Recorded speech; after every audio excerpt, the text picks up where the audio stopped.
حضرت آدم علیہ السلام کی خلافت کا اعلان فرمایا تو کیا ہوا؟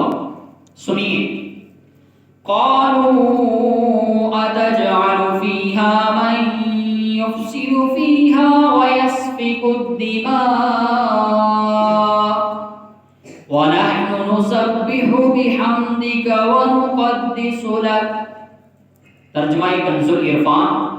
تو انہوں نے عرض کیا، کیا تو زمین میں اسے نائب بنائے گا جو اس میں فساد پھیلائے گا اور خون بہائے گا، حالانکہ ہم تیری حمد کرتے ہوئے تیری تسبیح بیان کرتے ہیں اور تیری پاکی بیان کرتے ہیں۔